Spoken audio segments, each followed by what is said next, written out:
رب فرماتا ہے تم مانگو تو صحیح، میں دینے کی حد نہ کر دوں تو کہنا۔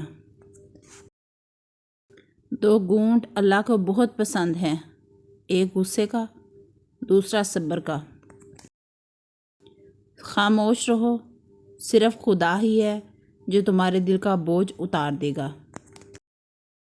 الحمدللہ، اس دنیا میں جہاں سب کو بہتر سے بہترین چاہیے، میرے لیے میرا اللہ ہی کافی ہے۔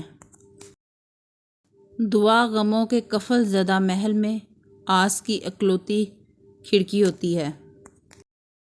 زمین کے جس ٹکڑے پر تم نماز پڑھتے ہو وہ حصہ تمہارا گواہ بن جائے گا۔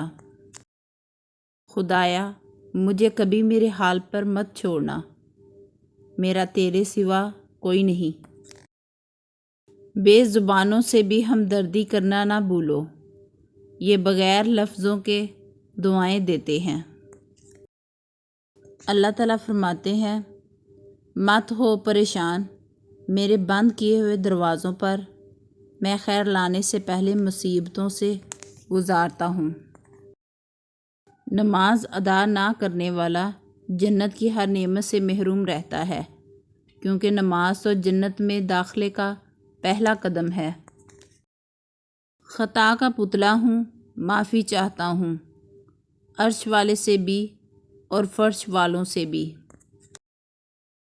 کسی کی محتاجی بڑا عذاب ہے، بس اللہ یہ عذاب کسی پہ نہ ڈالے اور صرف اپنا ہی محتاج رکھے، آمین۔ جو شخص اللہ اور قیامت کے دن پر ایمان رکھتا ہو وہ اپنے پڑوسی کو تکلیف نہ پہنچائے۔ جو شخص اللہ کے بندوں کے لیے خیر کا باعث بنتا ہے، اللہ تعالیٰ اس کی نسلوں میں خیر منتقل فرما دیتا ہے۔ زندگی کا سب سے بڑا سچ اور کائنات کی سب سے بڑی حقیقت، کل نفس ذائقۃ الموت۔ کسی نیکی کو معمولی نہ سمجھیں، شاید وہی آپ کی مغفرت کا وسیلہ بن جائے۔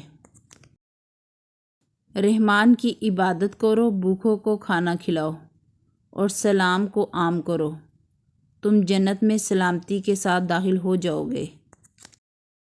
اگر صدقہ دینے والا جان لے اور سمجھ لے کہ اس کا صدقہ فقیر کے ہاتھ میں جانے سے پہلے اللہ کے ہاتھ میں جاتا ہے تو یقیناً دینے والے کو لذت لینے والے سے کہیں زیادہ ہوگی۔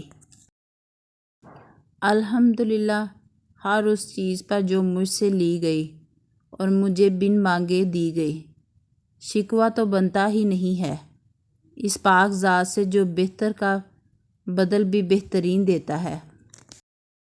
رسول اللہ صلی اللہ علیہ وسلم نے فرمایا 4 باتوں سے پناہ مانگو، ایسے علم سے جو نفع بخش نہ ہو، ایسے دل سے جس میں اللہ کا ڈر نہ ہو، ایسی دعا سے جو قبول نہ ہو، اور ایسے نفس سے جو آسودہ نہ ہو۔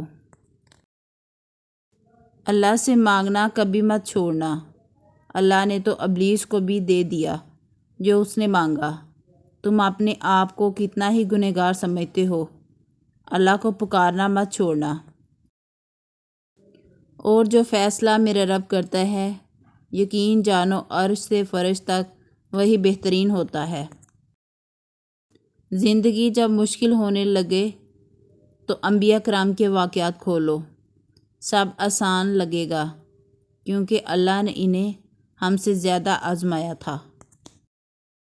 تمہارے رب نے تم کو ہرگز نہیں چھوڑا، نہ تم سے ناراض ہوا ہے، اور یقین جانو کہ عنقریب تمہارا پروردگار تمہیں اتنا دے گا کہ تم خوش ہو جاؤ گے۔ زندگی میں ہر پریشانی کا صرف ایک ہی حل ہے، اللہ سے بات کریں، اللہ سے مانگیں، اللہ پہ چھوڑ دیں، اللہ پہ بھروسہ کریں، اللہ سے پھر کہیں اور کہتے رہیں۔